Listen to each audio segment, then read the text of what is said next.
You guys ready? You guys good? I know. Oh, how you doing? How about Hannah? How was your weekend? I actually was off all last week. How was your week? It was great. I was in the Keys. Oh, must be nice. I didn't go to the Keys. Yeah, wait, now I have questions. We'll take questions for Lynn. I don't know.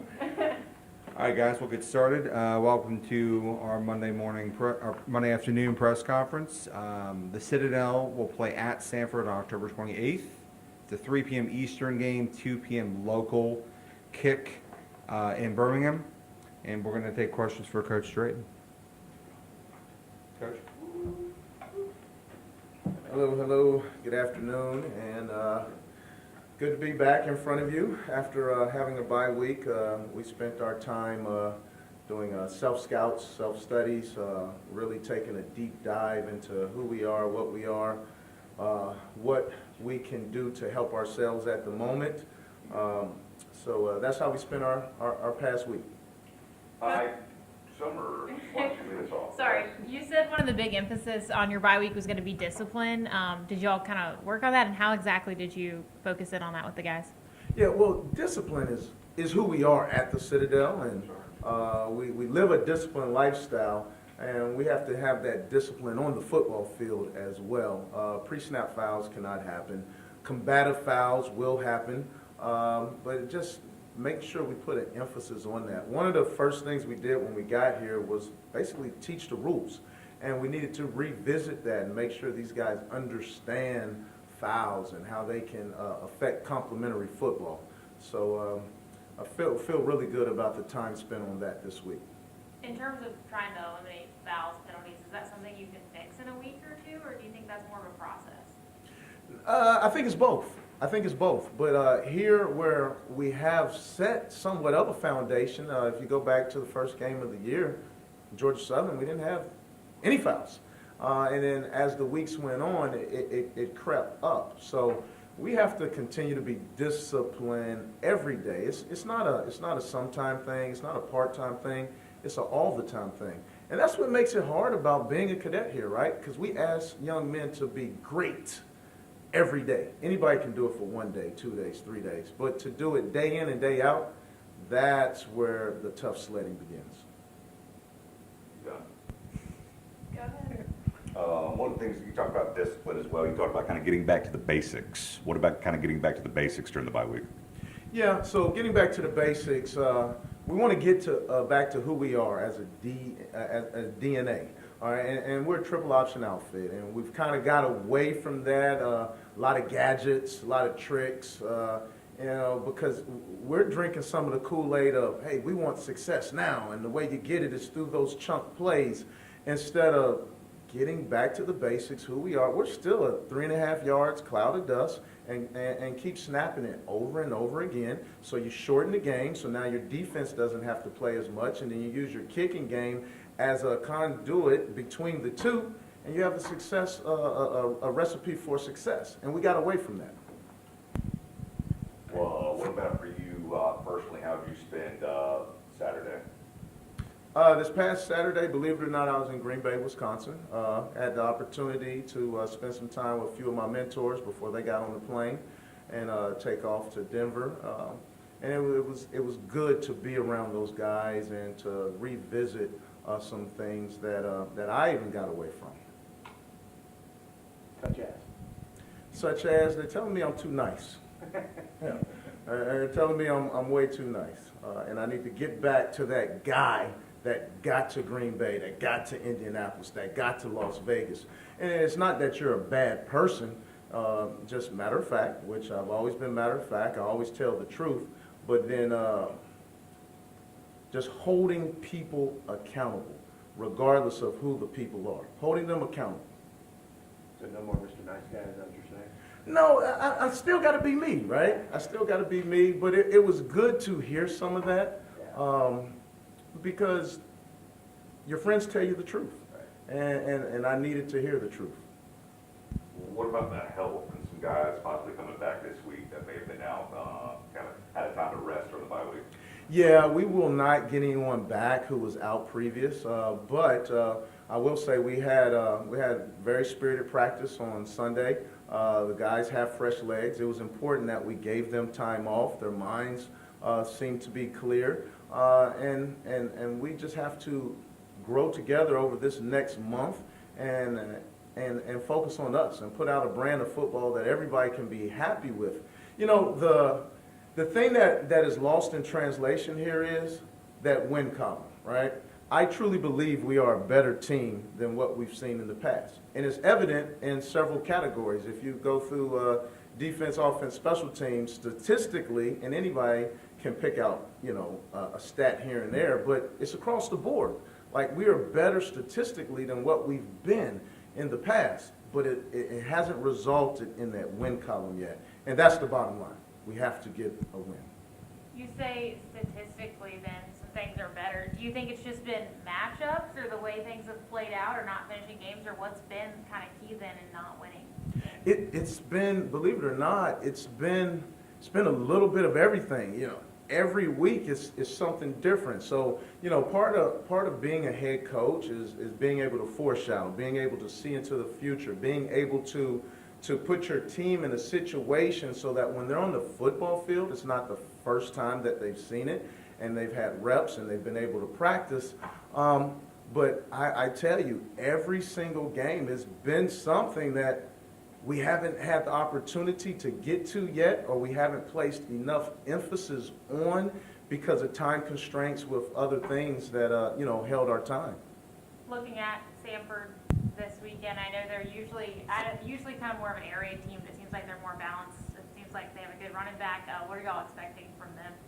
Well, the running back is good, but they go based upon their quarterback. That quarterback is very good. 1 out of 4 passes is a screen. So 75% of the time, they're throwing the ball downfield. Well, luckily for us, we're very young, and I'm looking at this as a positive. We're young in that regard, right? So some people will say, well, you don't match up well there. Well, we're looking at it as an opportunity to get better. We're looking at it as an opportunity for this young secondary to get meaningful reps once again. Just doing our research earlier today, we have played 16 freshmen. 16 freshmen have either played or starting for us at this point in time. And what's going to be very important to that is as they're gaining this knowledge, this wealth of experience, it's keeping them here. All right, because now when they become sophomores, juniors, seniors, now we have a product that is battle tested. Going back to the youth of this team, and it might seem like common sense, but how beneficial was it for these young guys to kind of catch their breath during the bye week? It's very beneficial. I would challenge anyone to be a part of the fourth class system and play varsity athletics at our institution. It's tough.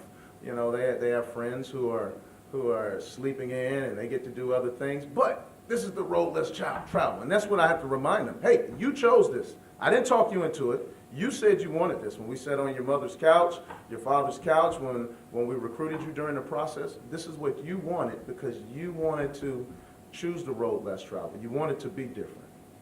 With 4 games left, do you think we'll see some true freshmen maybe who haven't played that much get some game experience so they don't lose that redshirt year? Absolutely. You've seen 16 of the 24 so far, and I would venture to say you'll see 24 out of the 24. And what do you, because they would be able to gain that extra year, is that one of the things to kind of get them that game experience? A, to see what they're capable of, and then to get them that game experience so next year they're not.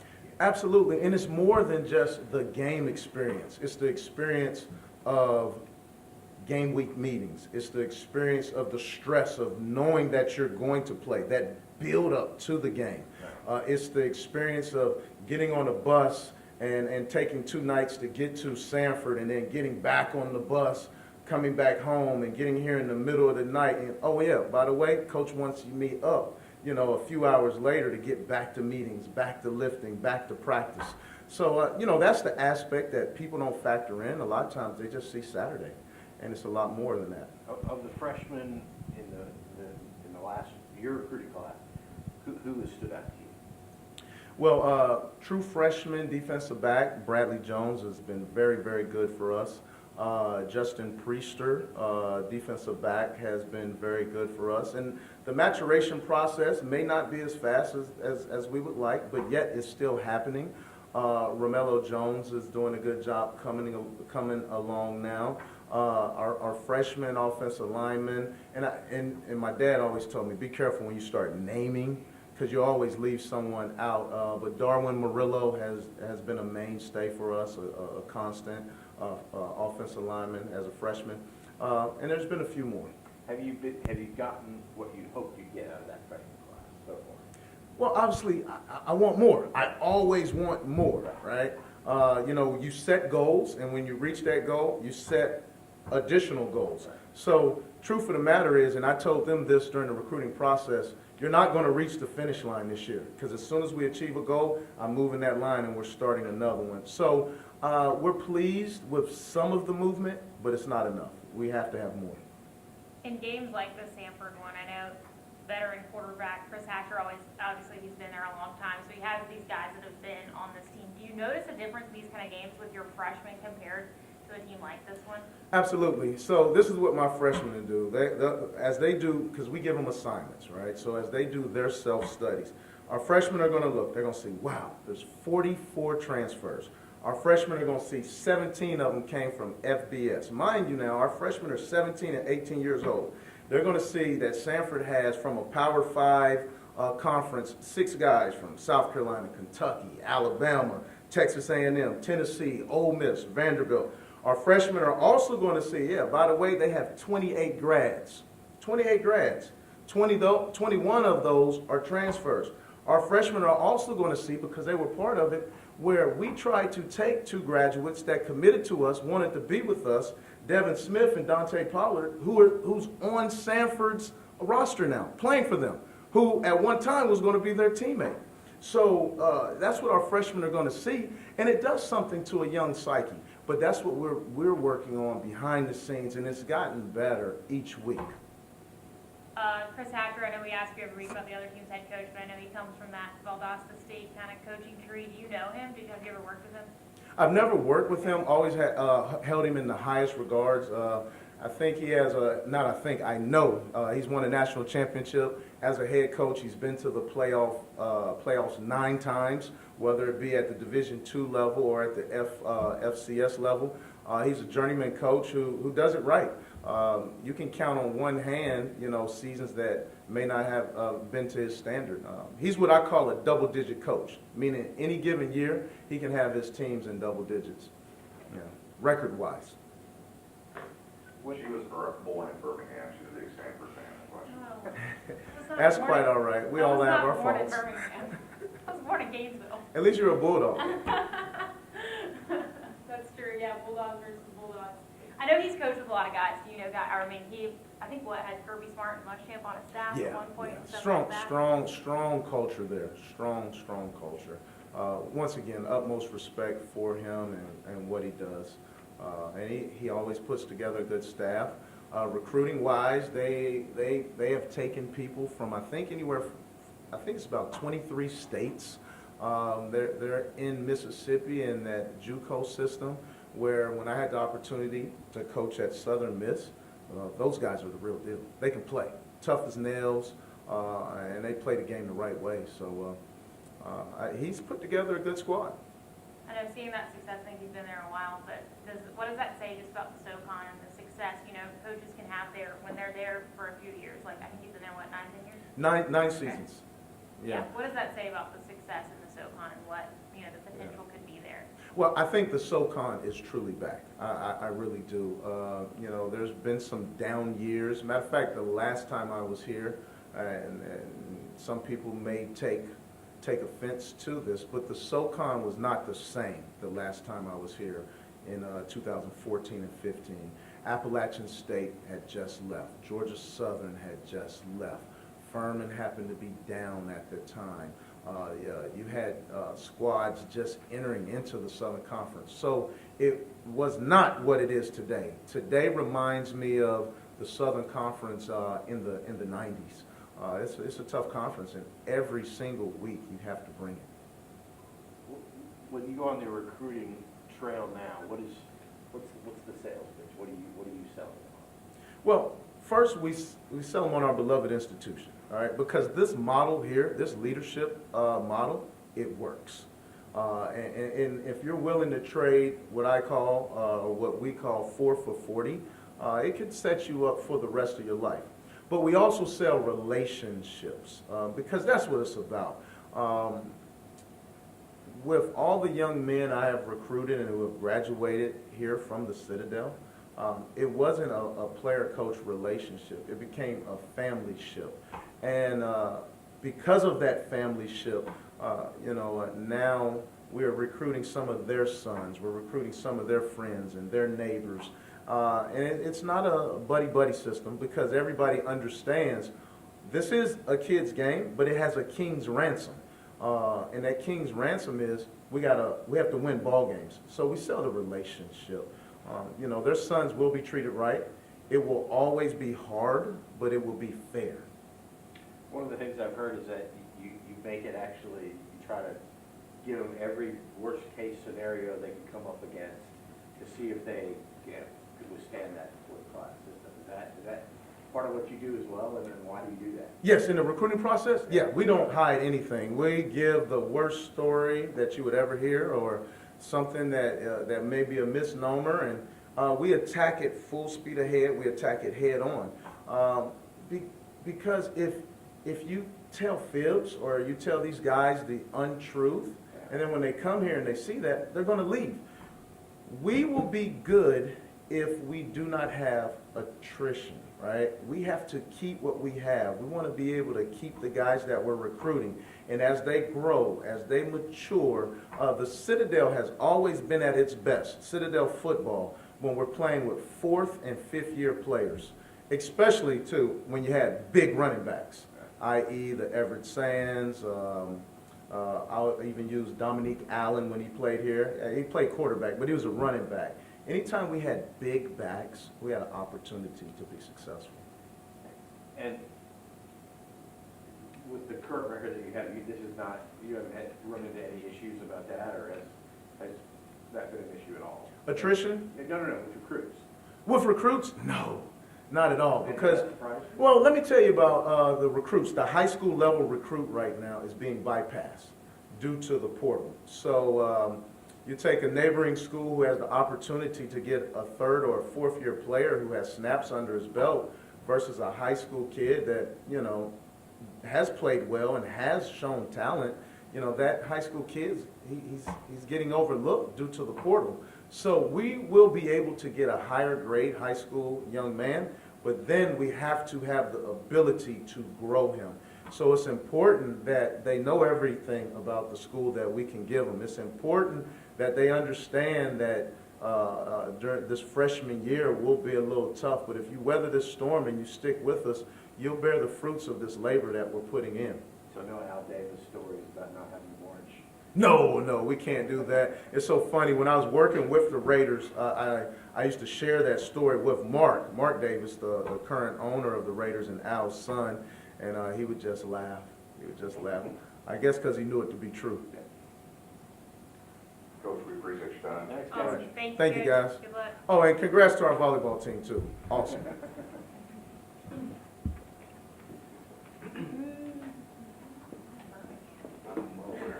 You guys good? Good afternoon. The Citadel volleyball team remains one of the 2 undefeated teams in the country Oh, who lost? with the Wisconsin. Nebraska beat Wisconsin, right? Yep. With 22 overall and leads the Southern Conference with a 10-0 record. The Bulldogs will be on the road this weekend to face the Mercer Bears on October 27th, and the Western Carolina Catamounts on October 28th. Here to talk about the Bulldogs are graduate student middle blocker Maddie Cardenas and head coach Dave Zelnock. Maddie? Do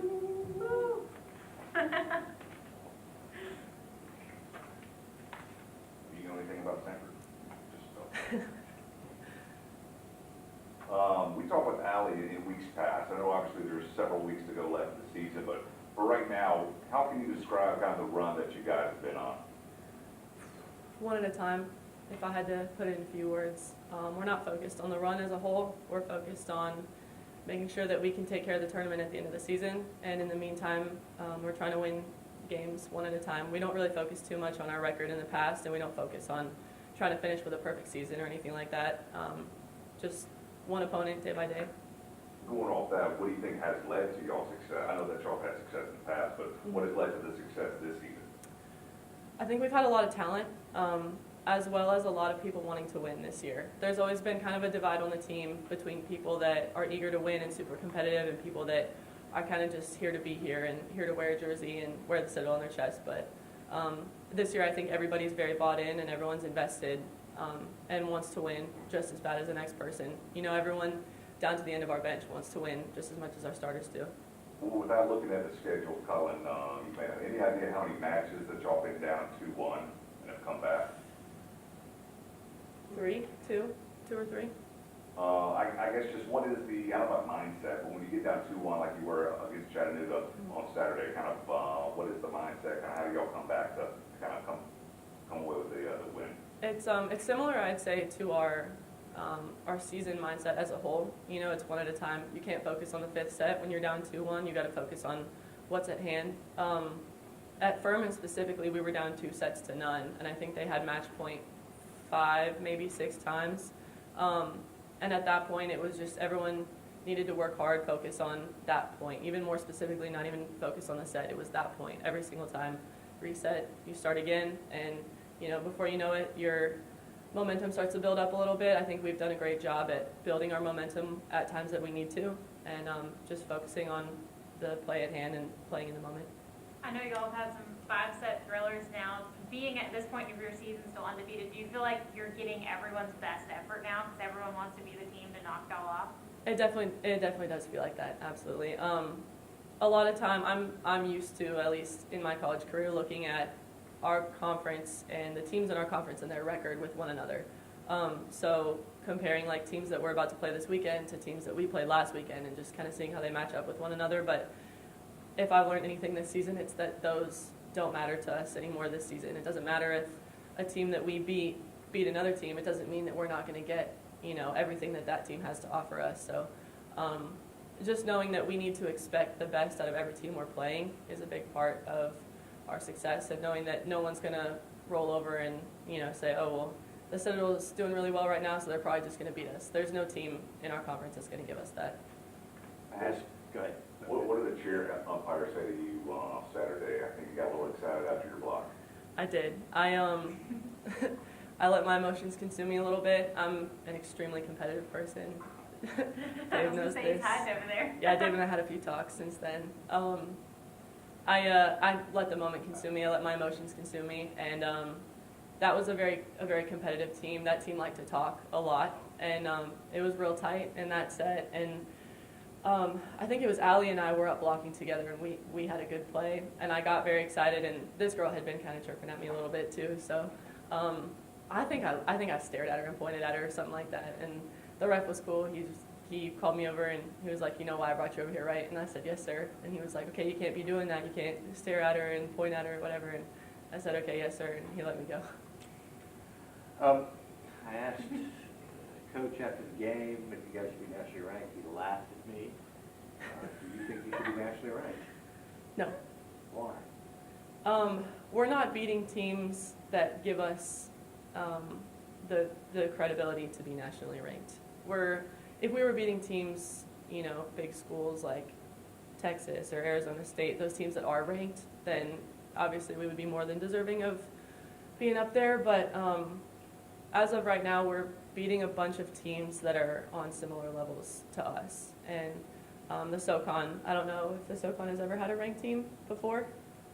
Yes, you got at-large bid my first year. Maybe. We're not a conference that puts out those kind of teams.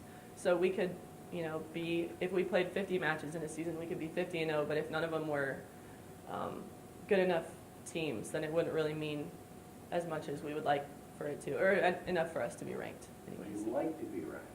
Oh yeah, absolutely. That'd be phenomenal. Well, up to now, you're undefeated. No one has beaten you, so don't you think you deserve at least some recognition of that? Not In the necessarily. national? Okay. Kind of like what I said earlier, we're just doing what we need to do on a day-to-day basis. It's not, this is a big accomplishment for us. I don't want to downplay the fact that we are undefeated and that we've already had 22 wins this season. However, our goal is not necessarily, like I said, to have a perfect season. We're focused on our postseason, and the wins coming in is fantastic, and we're very excited about it, but I don't necessarily think that we should be in any type of crazy spotlight for it. Do you think, as your coach thinks, that hopefully you lose before you get to the tournament this year? I can see where he's coming from. By saying something like that, his face doesn't look like he said that exactly.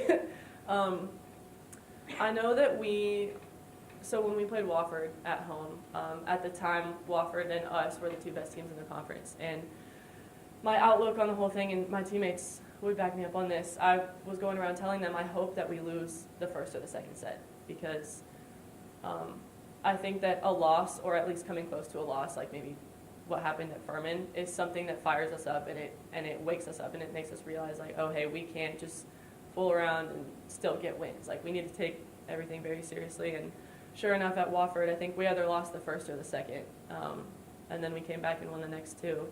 And it would be the same thing on a bigger scale if we lost a match before the tournament. I think that that would be a good wake-up call for us to realize that we're not invincible, and it is possible for teams in our conference to beat us, so we can't walk into the tournament thinking that it's in the bag already if it's not. On the other side of Andrew's question, how do you think y'all would fare against an Arizona State or one of those powerhouse programs? Any idea? What would you like to think? How would you think it would go? Without getting Say into, win 3 sets in a row. I mean, as cool as that would be, I don't, realistically, that's not how it would go. Without getting too much into the technicalities of volleyball, I think that we have plenty of capable players and we have the ability of spreading our offense. But those teams are, they have size, they have athleticism, they have technical advantages that we, couldn't even begin to compare to. And I think we could put up some points for sure. A couple years ago we took Georgia Tech to 28-26. I think in the third set they did sweep us, but we're capable of scoring points against teams like that. But no way that they would let us walk away with a win. What's the vibe or buzz kind of like around the barracks or over there on campus? People are definitely aware of the team now. It's getting some more attention. Some of the kids have started saying that we're a volleyball school now, which I'm sure none of the other sports like to hear, but it's definitely exciting to know that people who spent so long saying that, kids in the core, the regular cadets, they don't necessarily have a lot of respect for the athletes here. And something that can change that is getting wins. So understanding how hard we work and knowing that our work is finally paying off has gotten my teammates some respect in the barracks, and just knowing that, like, what you're doing is actually working, and you guys are killing it, so they kind of catch a little bit less of the butt end of the kids in the core.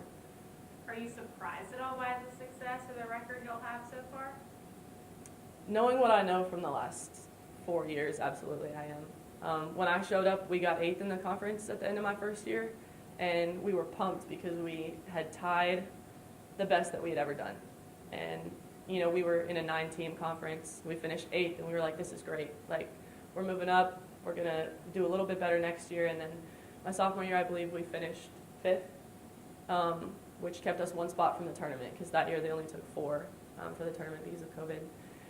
And then the following year, we won the tournament. Last year was a tough one for us. We had a couple people out of position. I don't think I was the only one. But we've made a lot of progress. So, specifically if you told freshman year me that we would be going on a 22-win run with no losses so far in the season, I wouldn't believe you.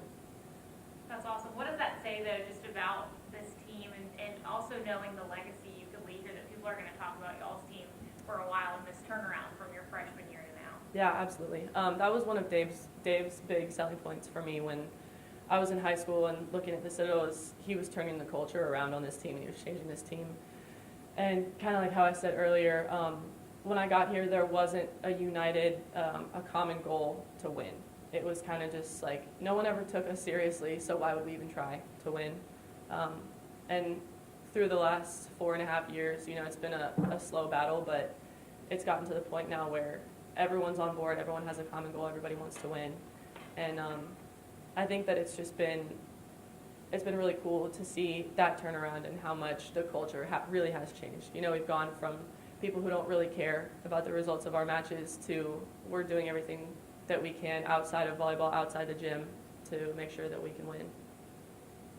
And last thing, do you know the lady that holds up a battle ready sign? Yes, sir, I do. That's Miss Edie. Is she a diehard?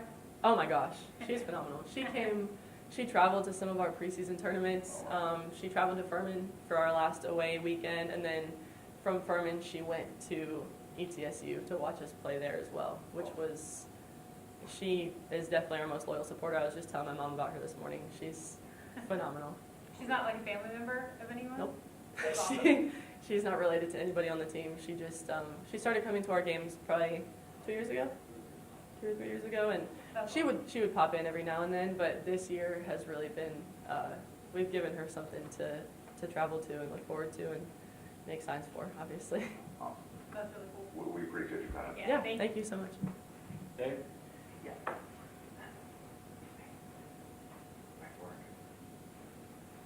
I get the gray memo, sorry. I know, I was gonna say, Yeah, I didn't know the uniform of the day. they planned it. All right, what do you guys got? I'm not a quote machine like a football coach, so we'll give it a go. That's a good analogy. I guess just kind of going back to, kind of, I know you guys have been down 2 sets to 1, even in Furman 2-0. Kind of, what do you think it says kind of about your girls, kind of the fight and the drive that kind of, they get down, kind of, to come back the way that they did Saturday? Yeah, I mean, if you, our social media, I'm sure you guys see, we use the hashtag Battle Ready. That was something we started, I think, 5-6 years ago, and we kind of train at that. We push them really hard in practice, so, you know, if you ever came to our practices, you'd see, we try to prepare them with that. We put them in a lot of difficult situations and, you know, down this score, that score, and put them in those situations to make sure that they're ready for those things. There's no way to really prepare for down 0-2 on the road with a bunch of people screaming at you, screaming overrated and all that stuff. But we try and simulate it as much as possible and put them in tough situations, and they responded very well.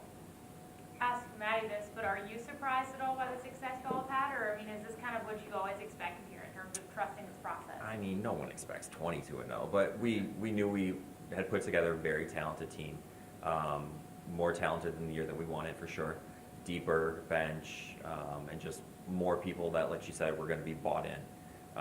So we knew we were going to be very good, but not 22-0 good, no.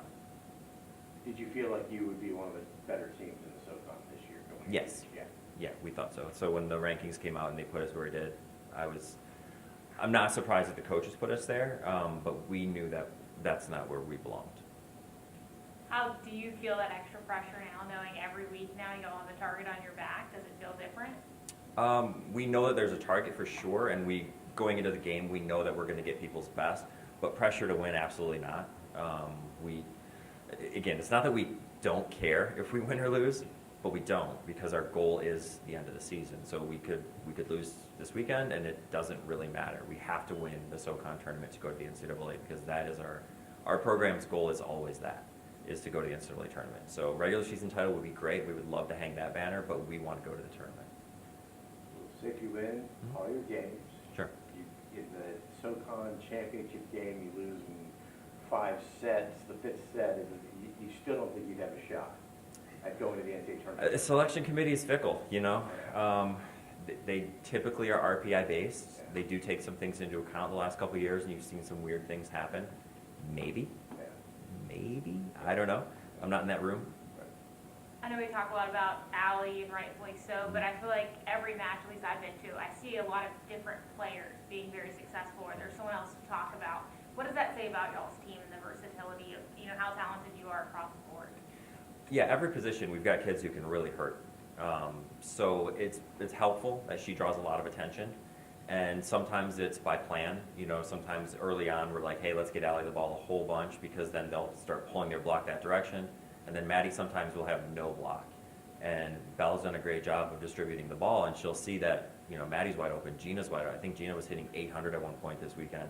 So it was really easy to just loop a ball to her. We didn't even have to run balls with pace to her, and she could hit the ball. I mean, Maddie and Gina on open net, they're going to score.